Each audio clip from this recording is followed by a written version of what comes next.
오늘은 아버지의 품이 되는 공동체라는 제목으로 함께 말씀을 나누도록 하겠습니다. 누가복음 15장 말씀은 잃은 것에 대한 비유가 계속 나옵니다. 잃은 양, 잃은 드라크마, 잃은 아들의 이야기로 쭉 이어집니다. 그중 오늘의 본문은 탕자의 비유라고 흔히 알려져 있습니다. 그런데 실제로 초점은 이 탕자의 비유는 앞부분과 뒷부분으로 나눠줘야 됩니다. 앞부분은 초점이 아버지에게 맞춰져 있고 뒷부분은 큰아들에게 맞춰져 있습니다. 탕자는 주인공이 아닙니다. 탕자는 이 모든 것을 극적으로 만들기 위한 극적 장치일 뿐, 앞부분의 이야기는 아버지에게 초점이 맞춰져 있습니다. 멀리 떠난 아들을 끝까지 기다리고 먼저 달려가 안아주고 다시 아들로 세우는 이 아버지의 마음, 예수님은 이 마음을 통해 하나님의 따뜻한 품이 무엇인지, 어떤 품인지를 보여주고 계십니다. 그리고 오늘 교회에게 묻습니다. 오늘 우리들에게 묻고 계십니다. 무엇을 물으시냐면, 너희는 세상 속에서 아버지 하나님의 따뜻한 품이 되어주는 공동체가 되고 있느냐라는 그런 질문입니다. 그래서 오늘 말씀은 크게 세 장면으로 흐릅니다. 떠남, 그리고 돌아섬, 그리고 회복입니다. 떠나고 돌아섰고 회복되어진 이 과정을 통해 이 길을 따라가며 우리 푸른숲 공동체가 어떻게 아버지의 품으로 자리 잡을 수 있는지 함께 살펴보도록 하겠습니다. 첫 번째는 우리가 관심을 가지고 환대할 준비를 해야 합니다. 예수님은 먼저 작은 아들의 요구를 들려주십니다. 12절 말씀을 함께 읽습니다. 자, 시작. 그 둘째가 아버지에게 말하되, 아버지여, 재산 중에서 내게 돌아올 분깃을 내게 주소서 하는지라. 아버지가 그 살림을 각각 나눠 주었더니. 아멘. 여러분, 상속이라는 것은 아버지가 돌아가신 이후에 받는 것이 관례였습니다. 그런데 지금 멀쩡하게 살아계신 아버지께 지금 당장 상속해 주십시오라고 하는 것은 아버지가 죽고 사는 문제가 나한테 별로 중요하지 않습니다. 아버지, 당신 내게 있으나 없으나, 살아있으나 죽으나 똑같은 존재입니다. 즉, 아버지의 살고 죽는 것과 별개로 나는 당신의 유산에만 관심이 있습니다라는 상당히 건방진 내용이에요. 그럼에도 불구하고 오늘 아버지는 어때요? 나눠주세요. 이게 아버지예요. 원문은 살림이라고 되는 이 비오스라는 헬라어를 쓰는데, 생계 혹은 삶 자체를 의미하는 단어가 이 비오스라는 단어입니다. 즉, 아버지는 자신의 아들에게 유산을 물려준 것을 넘어서서 자신의 삶 전체를 아들에게 내어주었다라는 그런 이야기예요. 근데 그 후에 며칠이 안 돼요. 작은 아들은 먼 나라로 가서 허랑방탕하게 재산을 다 탕진해버립니다. 그곳에 큰 흉년까지 들자 그는 돼지를 치는 지경에까지 이르렀다라고 오늘 성경은 기록합니다. 여러분, 왜 돼지일까요? 그 당시 유대 사회에서 돼지라는 동물은 부정한 동물이었습니다. 그래서 이 돼지가 먹는 쥐엄 열매로 배를 채워보려고 했는데 아무도 그 쥐엄 열매를 주려고 하지 않는 거예요. 이게 바로 작은 아들이 마주한 현실이었습니다. 그 아들이 잃어버린 것은 돈만이 아니었습니다. 자존감도 잃어버렸죠. 사람과의 관계도 잃어버렸죠. 그리고 스스로에 대한 정체성도 잃어버렸습니다. 무엇보다 가장 심각하게 잃어버린 것은 무엇입니까? 아버지의 따뜻한 품을 잃어버렸습니다. 이 첫 장면은 우리에게 먼 나라의 의미를 묻습니다. 먼 나라는 단순히 지리적 거리만을 의미하지 않습니다. 아버지와 멀어진 마음의 상태를 의미합니다. 그런 마음은 무슨 마음을 의미하냐면, 첫 번째, 내가 하나님 없이 사는 거예요. 그래서 하나님 없이 내 자유를 절대화해서 마음을 방종하게 하는 것, 이것이 곧 우리에게 먼 나라의 의미이지 않을까 싶습니다. 두 번째 먼 나라의 의미는 나에게 굉장히 의미 있는 만남과 진솔한 대화를 통해 이루어지는 그런 깊이 있는 관계보다는 쾌락만을 추구하는 그런 만남과 관계, 그런 것들이 바로 우리에게 먼 나라가 될 수 있습니다.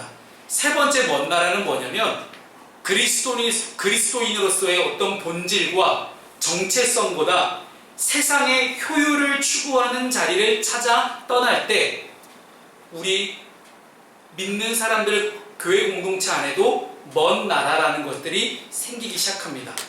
만약 여러분 안에 지금 이렇게 앉아서 함께 우리가 예배를 드리지만 하나님에 대한 마음은 점점 멀어지고 봉사는 하지만 내가 왜 봉사를 하고 있는지에 어떤 근원적 이유가 되는 그런 주님에 대한 사랑이 식어가고 있고 그럴듯한 말은 열심히 잘하지만 주님 안에서 내 것을 온전히 다 드리겠다라는 그러한 고백이 없다면 내 안에도 먼 나라라는 것이 생기기 시작한 것입니다. 이런 먼 나라로 인해서 우리의 삶이 갑자기 무너지진 않습니다. 단지 조금씩 멀어질 뿐입니다. 조금씩 식어갑니다. 그리고 끝에 오늘 말씀처럼 주는 자가 없더라. 아무도 챙겨주는 사람이 없는, 주는 사람이 아무도 없는 그런 절대적 빈곤에 이르게 되는 것입니다. 그래서 우리는 여기서 절대적인 영적 빈곤에 대해서 한번 생각을 해봐야 될 지점입니다. 내 인생의, 내 삶 속에 먼 나라로 인하여서 찾아오는 그런 영적인 빈곤은 과연 무엇이었을까에 대한 고민들이 우리에게 있기를 소망합니다. 한 집사님과, 저희 교회 집사님은 아닌데요, 예전에 제가 함께 신방하고 대화를 나누다가 그분이 그런 얘기를 하시는 거예요. 아들이 먼 도시로 대학을 가기 위해서 유학을 갔답니다. 근데 그 아들이 집을 떠난 뒤에 늘 빈자리가 있잖아요. 늘 빈 방이 있고, 그 집사님의 어머니, 그 어머니의 친구분이 물으셨답니다. 아니, 그 방에 계속 그렇게 불 켜놓으면 전기세 아깝지 않아? 그랬더니 어머니가 말을 해요. 이 불은 길을 가리키는 거야. 혹시라도 돌아올 때 어둠 속에서 헤매지 않도록. 무슨 등대도 아니고 왜 이렇게까지 할까 싶잖아요. 그런데 어느 날 먼 타국 생활에 이제 지쳤던 아들이 돌아와서 현관 앞에서 어머니를 붙잡고 펑펑 울었답니다. 그러면서 자신의 방에 불이 켜져 있는 것들을 보고 불이 켜져 있어서 너무나 다행이다 라는 그런 얘기를 했다라는 거예요. 이게 조금 특수한 상황일 수도 있겠지만 저는 그 이야기가 생각이 나면서 우리 교회에도 항상 이 불이 켜져 있으면 좋겠다는 생각을 해봤습니다. 먼 나라로 간 영혼 많죠? 네. 여기도 있고, 요한아 친구한테 연락 좀 하자. 물론 나도 너희 친구한테 카톡을 보내지만 아직 일이 사라지고 있지 않단다. 그리고 우리 교회 빈자리들이 꽤 있습니다. 그런 먼 나라로 간 영혼들을 탓하기 이전에 그들이 돌아올 길을 밝혀드는 그런 공동체가 되면 얼마나 좋을까요? 아직도 저에게 잊혀지지 않는 그런 친구들이 있습니다. 몇몇 그런 청소년 친구들이 저한테 다른 도시로 대학을 가면서 저한테 했던 얘기가, 목사님 여기 떠나시면 안 돼요. 그 친구들이 1년에 한 번 올까요? 근데 떠나지 말라는 거예요. 아니, 자기들이 1년에 한 번 오면서 왜 저보고 떠나지 말라는 거예요. 너무하잖아요. 근데 어쨌든 저는 못 떠날 것 같습니다. 그게 바로 아버지의 품이 되는 공동체가 아닐까 싶습니다.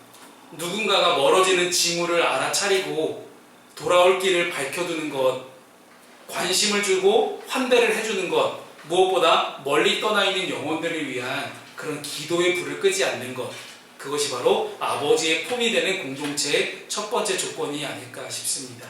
두 번째, 우리 본문의 말씀 함께 보겠습니다. 아버지의 품이 되는 공동체는 어떤 공동체냐? 두 번째는 언제든 사랑으로 반갑게 맞이하는 공동체입니다. 오늘 본문의 17절 말씀을 함께 읽습니다. 자, 시작. 이에 스스로 돌이켜 이르되 내 아버지에게는 양식이 풍족한 품꾼이 얼마나 많은가. 나는 여기서 줄여 죽는구나. 아멘. 자, 여러분, 여기서 17절의 중요한 포인트는 여기에 있습니다. 이에 스스로 돌이켜. 원문 헬라어를 원문 그대로 직역하게 되면 그가 자기에게로 돌아왔다 라고 표현을 하거든요. 그가 자기에게로 돌아왔다. 즉, 회개라는 것이 뭐냐면 제정신을 차렸다라는 거예요. 현실을 직면하고 내가 돌아갈 곳과 그곳에 나를 안아주셨던 아버지의 따뜻한 품을 기억하는 일, 그것이 바로 돌이키는 것, 내가 내 자리를 찾아가는 것입니다. 그는 말합니다. 내 아버지에게 양식이 얼마나 많고 풍족한 품꾼이 얼마나 많은가. 내가 아버지께 돌아가서 아버지께 죄를 지었다라고 고백을 해보자. 그리고 나를 품꾼의 하나로 봐달라고 그렇게 얘기해보자 라는 것입니다. 보통 우리도 이런 회개를 많이 하죠. 지금 당장 내 앞에 닥친 그런 고통의 문제에 신음하며 그 문제를 해결하기 위한 회개 얼마나 많이 합니까? 보통 나한테 안 좋은 일이 생겼어요. 주님, 제가 또 뭐 잘못했죠? 그런 게 어찌 보면 우리 인간의 당연한 반응인 것 같습니다. 따라서 이 작은 아들의 회개에는 아직도 내가 아버지께 돌아가서 열심히 노동을 하고 대가를 바라는 그런 임금의 논리가 섞여 있습니다. 아버지가 아들로서의 신분보다는 품꾼으로서 나를 삼아주길 바라는 그런 거래를 상징하고 있는 그런 비유예요. 그러나 중요한 것은 여러분 여기에 있습니다. 그가 일어나 아버지께 가니라 라는 사실이에요. 회개는 생각의 전환으로 시작하지만 언제나 발걸음의 전환으로 증명됩니다. 아무리 생각해도 움직이지 않으면 소용이 없습니다. 다시 돌아가려니 얼마나 민망하겠어요. 얼마나 염치 없겠어요. 다시 돌아와서 내가 저 자리에 똑같이 앉아 있을 수 있을까라는 그런 내적인 두려움들이 이 아들에게도 있었을지 모릅니다. 그러나 괜찮습니다. 중요한 것은요, 돌이켰다라는 것, 그리고 일어났다, 갔다가 중요합니다. 자, 이제 조금 시점을 돌려서 아버지의 시점을 보겠습니다. 아버지는 어떻게 하십니까? 20절 말씀을 함께 읽습니다. 20절 시작. 이에 일어나서 아버지께로 돌아가니라. 아직도 거리가 먼데 아버지가 그를 보고 시근히 여겨 달려가 목을 안고 입을 맞추니. 아멘. 아버지 시점으로 돌아보면 아직도 거리가 먼데 아버지가 그를 봤다, 치근히 여겼다. 치근히 여겼다는 것을 창자가 뒤틀릴 정도로 치근히 여겼다는 거거든요. 예전에 제가 이 문구를 어디서 썼냐면 선한 사마리아인 비유에서 사마리안이 강도 만난 자를 바라보고 불쌍히 여기고 치근히 여겼다에서 썼던 단어가 바로 이 똑같은 단어입니다. 그리고 아버지가 어떻게 했죠? 달려갔죠? 그리고 목을 안고 입을 맞춥니다. 입을 맞췄다는 이 단어도요, 진행형을 쓰고 있어요. 계속되는 진행형이에요. 그러니까 계속 입을 맞췄다는 거예요. 얼마나 예뻤습니까? 여기 동사들이 폭포수처럼 이어지잖아요. 계속 뭐 했다. 본문은 아버지의 이 감정과 행동을 숨기지 않습니다. 특히 달려간다라는 말, 여러분 고대 근동의 이 지역에서 아버지의 위치, 가장의 위치에서 뛴다라는 것은 굉장히 수치스러운 행동이에요. 왜냐하면 뛰려면 그 당시는 옷 자체가 우리처럼 투피스가 아니라 원피스 형태예요. 그래서 원피스 형태의 가운데 띠를 쥐어 매는 방식이었기 때문에 뛰려고 하면 일단은 겉옷을 살짝 걷어 올리고 마치 치마를 걷어 올리고 뛰듯이 그렇게 뛰어야 되는 거거든요. 그러면 그 안에는 뭘 입고 있냐? 뭘 입고 있지 않아요. 그렇기 때문에 겉옷을 올리고 뛰는 행위는 아들의 수치를 감싸주기 위해서 자신의 수치를 감수하는 그런 놀라운 아버지의 모습입니다. 그리고 결정적인 단어가 앞에 나오죠. 거리가 멀었다. 아니, 거리가 먼데 아들이 오는 걸 어떻게 알았을까요? 참 신기합니다. 그만큼 아버지는 아들들에 대해서 다 압니다. 뭐 하는지, 저게 저 사람이 내 아들인지 아닌지 다 압니다. 거리가 멀었다라는 거, 근데 거리가 먼 데를 계속 봤다라는 거잖아요. 거리가 멀었어도 단번 아래쪽으로 달려갈 정도면 계속 먼 거리를 계속 보고 있었다라는 거예요. 가까운 거리만 계속 보고 있었다면 아들이 오는지 안 오는지 먼 거리를 내가 볼 수가 없잖아요. 계속 먼 거리를 봤다라는 것은요, 매일 이 아버지가 아들이 이제 오나 전제 오나, 아버지는 분명히 알지 않았을까요? 내가 죽기 전에 나한테 유산을 요구할 정도의 욕심 많은 아들이라면 먼 나라에 가서 이것을 잘 3달란트 5달란트 받은 자처럼 잘 아끼고 잘 다스려서 재산을 더 늘리고 이게 아니라 분명히 허랑방탕하게 다 쓸 것이다라는 건 분명히 아버지도 아들의 성향을 알고 있었을 거란 말이에요. 그러면 이 아들이 분명히 다 쓰고 돌아올 텐데 우리 아들 그지에서 돌아올 텐데 그 아들은 언제 오나 이제 오나 저제 오나 계속 기다렸다라는 거예요. 계속.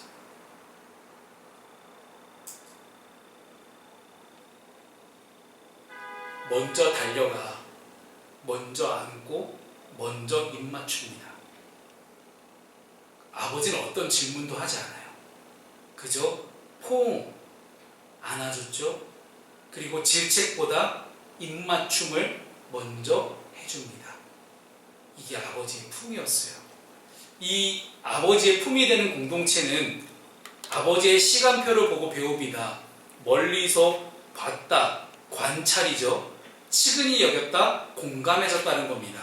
달려갔다, 먼저 내가 다가갔다는 것이고요. 안았다, 접촉입니다.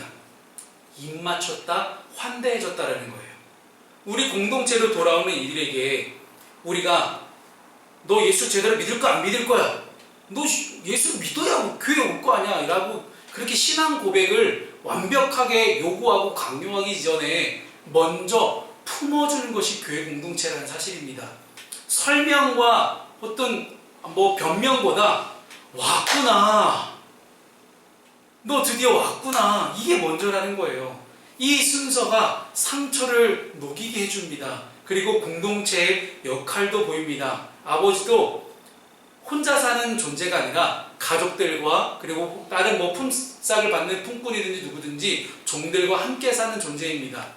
누군가가 멀리 있는 동안에도 집은 아들이 멀리 떠나기 전에 그 살림살이의 믿음을 늘 유지하고 있었고, 언제든 돌아올 수 있는 사람이 언제 돌아올지 모르니 멀리 바라볼 수 있는 그런 눈을 계속해서 키웠다라는 거예요. 그래서 우리 푸른숲 공동체가 아버지의 집이라면 우리의 일상적 예배와 사랑의 믿음이 바로 멀리 바라보는 그런 눈이 됩니다.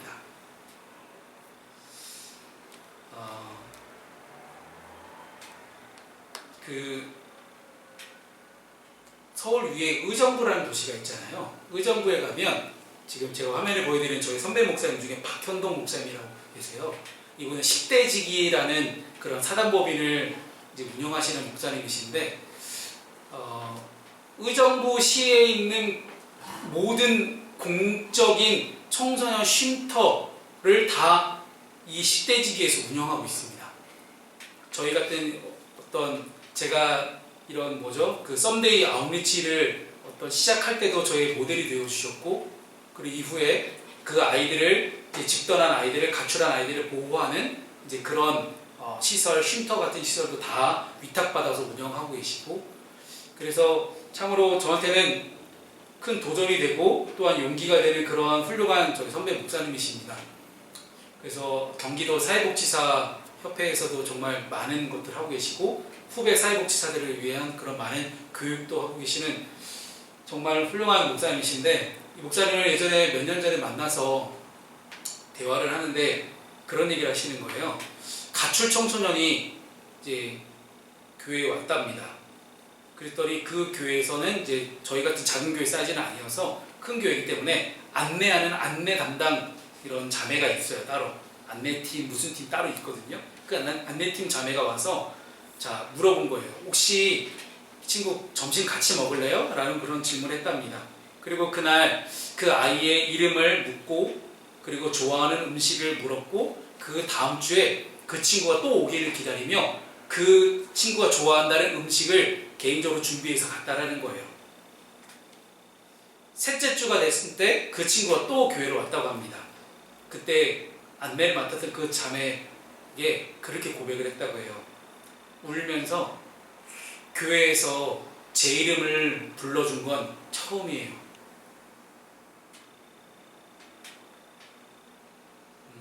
참 저한테 많은 도전을 주는 그런 이야기였습니다. 우리는 모든 상처받은 자들이 들어올 수 있는 그런 열린 공동체일까? 가슴 따뜻한 공동체일까? 어떤 우리 교회의 시스템이나 아니면 예배 혹은 예배 순서, 어떤 프로그램보다도 저를 포함해서, 저 목사를 포함해서 여러분 각자 한 사람 한 사람이 다 그런 열린 마음과 누군가를 품어줄 수 있는 그런 공동체가 나는 과연 될 수 있을까? 누군가가 처음 왔을 때 그 사람에게 먼저 다가가고 이름을 물어봐주고 좋아하는 음식이든지 뭐가 됐든지 그 사람이 좋아하는 것들을 물어봐주고 함께 공감해주고 함께 마음을 열어줄 수 있는 그런 아버지 하나님 마음을 우리는 과연 품고 있을까? 그 어떤 신학적 해석보다 먼저 다가가는 한 사람의 환대와 존중이 한 영혼을 돌아서게 만듭니다. 교회가 이렇게 아버지의 품이 될 수 있기를 소망합니다. 무언가를 묻기 전에 반갑게 맞이해주고 누군가의 잘못을 교정하기 이전에 먼저 사랑으로 감싸 안아줄 수 있는 그런 공동체, 저는 이게 바로 예수가 꿈꾸었던 공동체다라고 생각합니다. 우리 푸른숲 공동체가 그런 공동체가 될 수 있기를 바라요. 마지막 세 번째는요, 우리가 그렇게 돌아왔을 때 회복의 표징을 준비해 주자라는 것입니다. 아들이 준비해온 고백을 시작합니다. 21절 말씀을 함께 읽겠습니다. 자, 시작. 아들이 이르되 아버지 내가 하늘과 아버지께 죄를 지었사오니 지금부터는 아버지의 아들이라 일컬음을 감당하지 못하겠나이다 하나. 아멘. 그런데 아버지는 이 아들의 고백을 끝까지 듣지 않아요. 아들이 덧붙이려던 말이 뭐였죠? 나를 품꾼의 하나로 보소서라는 말이 나오기 전에 아버지는 종들에게 명령합니다. 뭐라고 명령합니까? 제일 좋은 옷을 내어다가 입히고 손에 가락지를 끼우고 발에 신을 신기라. 그리고 살찐 송아리를 잡아다가 우리가 먹고 즐기자. 이유는 분명합니다. 24절에 뭐라고 선언해요? 이 내 아들은 죽었다가 다시 살아났으면 내가 잃었다가 다시 얻었노라. 회복의 놀라운 선언을 합니다. 자, 이 회복의 표징들을 하나씩 살펴보겠습니다.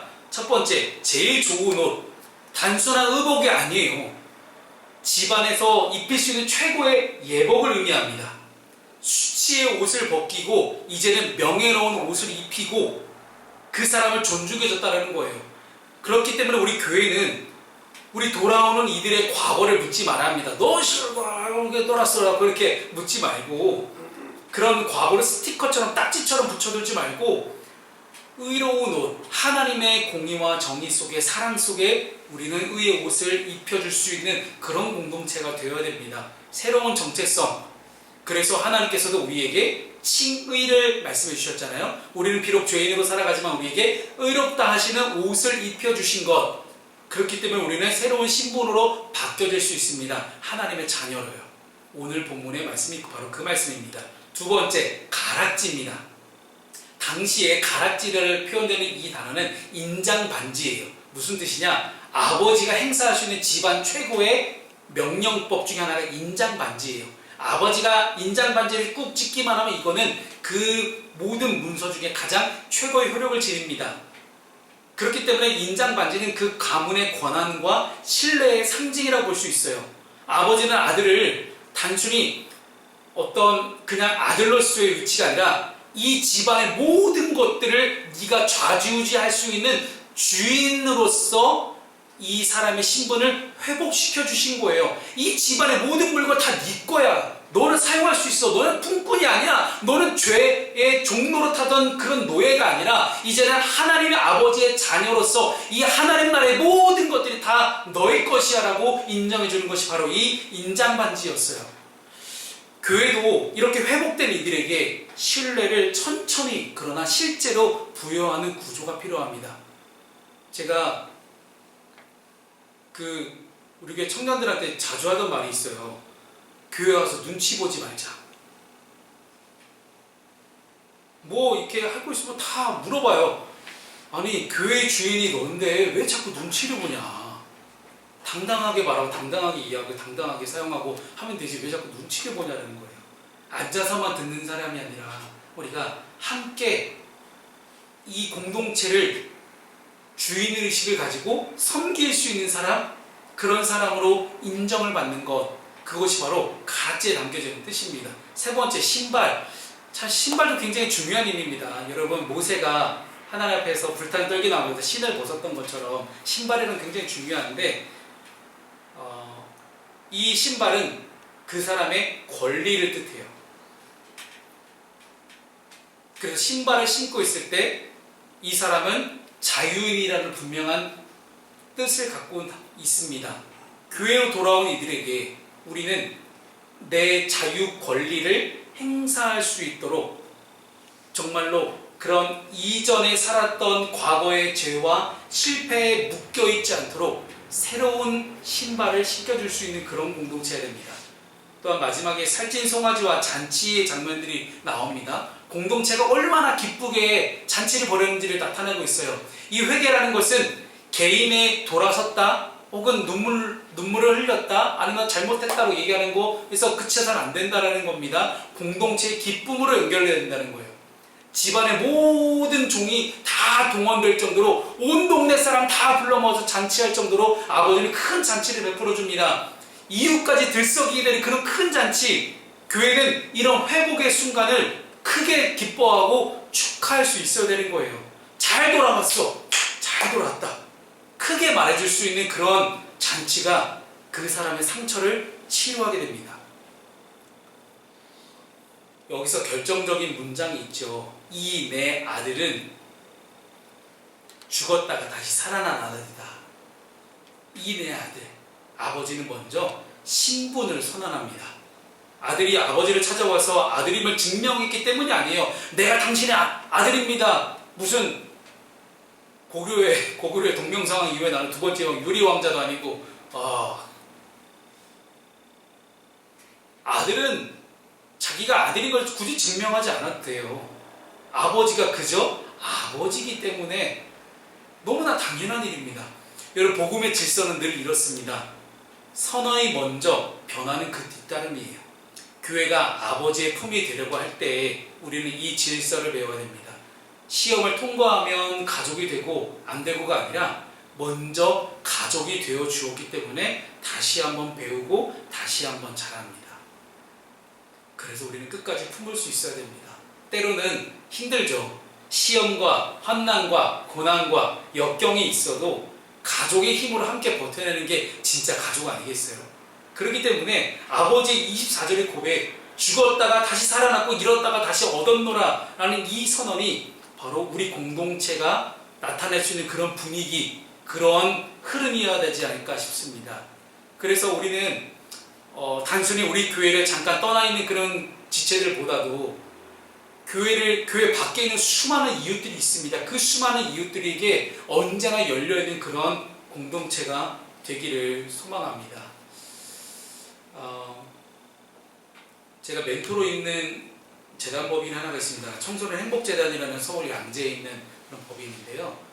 이곳은 거의 대부분 법무부 교정시설에서 출소한 친구들이 새로운 인생을 준비하면서 자립하는 그런 청소년들이 굉장히 많습니다. 근데 이 중에 한 이야기를 좀 듣게 됐어요. 뭔 얘기였냐면, 이 출소한 청년이 이제 한 빵집에 들어가게 됐습니다. 이제 그 빵집에서 일을 하는데 동네에서는 걱정이 많았어요. 이제 옆에 가게 사장님도 아니, 쟤 그때 그 나쁜 짓 해서 저기 그 빵에 갔다 오라 했는데 그 빵에 갔다 온 애를 빵을 시키면 어떻게 해? 이건 좀 웃자고 얘기고요. 네, 웃어주세요, 이지영 지사님. 네. 아무튼 동네에서 옆 가게 사장님들이 그렇게 걱정이 많았다라는 거예요. 사장님이 첫날 새 앞치마와 모자를 준비하면서, 자, 뭐 요한이로 하겠습니다. 요한아, 이제부터 여긴 네 자리야. 오늘부터 넌 우리 식구다잉. 조폭이 아니에요, 여러분. 조직폭력범 아니고. 그 친구가 실수가 없었을까요? 실수가 당연히 하죠. 몇 번의 실수와 손해가 있었지만 사장님은 넌 우리 식구다잉. 넌 이제부터 우리 식구되니까 괜찮다잉. 계속해서 그 사장님은 그 선언, 넌 우리 식구다잉, 이걸 약속을 지키셨습니다. 1년 후에 사장님이 시키지 않아도 그 청년은 매일 새벽마다 나와서 혼자 반죽을 만들기 시작해요. 그리고 가장 먼저 나와서 오븐을 달궈 놓고 사장님이 출근하시면 그때 함께 빵을 만드는 그런 성실한 청년으로 바뀌기 시작했습니다. 그 사장님의 고백이 이랬어요. 처음부터 완벽했기 때문이 아니라 가족이 되었기 때문에 함께 자랄 수 있었습니다. 과거의 실패 물론 덮어둘 수 없는 그런 놀라운 이야기들이 분명히 있습니다만은 그것보다는 새로운 옷, 새로운 반지, 새로운 신발, 그리고 잔치를 벌여주고 하는 그런 놀라운 누가복음의 회복의 이 표징들이 오늘 우리 공동체 안에 함께 살아날 때 우리 교회는 아버지의 품이 될 수 있습니다. 사랑하는 여러분, 오늘 말씀을 좀 정리해 볼게요. 오늘 본문은 우리 공동체의 낱낱이 그렇게 다 어떤 쌩얼을 보여주는 것도 같다고 좀 생각합니다. 저도 이 말씀을 준비하면서 참 많은 회개도 하고 그리고 많이 떠나있던 그 많은 우리 지체들도 생각이 나고 참 많은 생각을 하며 기도하면서 준비했던 설교문입니다. 우리 공동체의 민낯이 어떤 민낯이었을까요? 우리는 떠나는 징후를 민감히 알아차리고 돌아올 길을 밝혀둘 수 있는 그런 공동체가 될 수 있기를 소망합니다. 그리고 무엇보다도 돌아설 조짐이 조금이라도 보인다면 먼저 달려가 품어줄 수 있는 그런 공동체가 되어야 하고 질문보다는 포옹이 먼저이고 교정보다는 환대가 먼저인 그런 공동체가 되기를 소망합니다. 무엇보다도 회복의 표징을 준비하는 그런 공동체, 옷, 반지, 신발, 잔치 등 어떤 수치 대신 명예를 심어주고 불신 대신 신뢰감을 심어주고 속박 대신 자유함을 선포해주고 침묵 대신 함께 기뻐해줄 수 있는 이것이 바로 우리가 함께 품을 수 있는 아버지의 품이 아닐까 생각합니다. 우리 교회가 이 품이 될 수 있기를 소망합니다. 그래서 누가 와도 돌아오길 잘했구나, 내가 우리 프론스 교회에 돌아오길 잘했구나 라는 그런 말을 함께 들을 수 있기를 소망합니다. 그럴 때 우리 아버지 하나님께서 이렇게 고백하실 거예요. 이 내 아들은 죽었다가 다시 살아났으며 내가 잃었다가 다시 얻었노라 라는 그런 아버지의 흥겹게 부르시는 그 노래가 끊어지지 않도록 우리가 그렇게 주님의 품이 되는 놀라운 교회 공동체가 다 여러분 각자 한 사람 한 사람이 될 수 있기를 주님의 이름으로 축복합니다.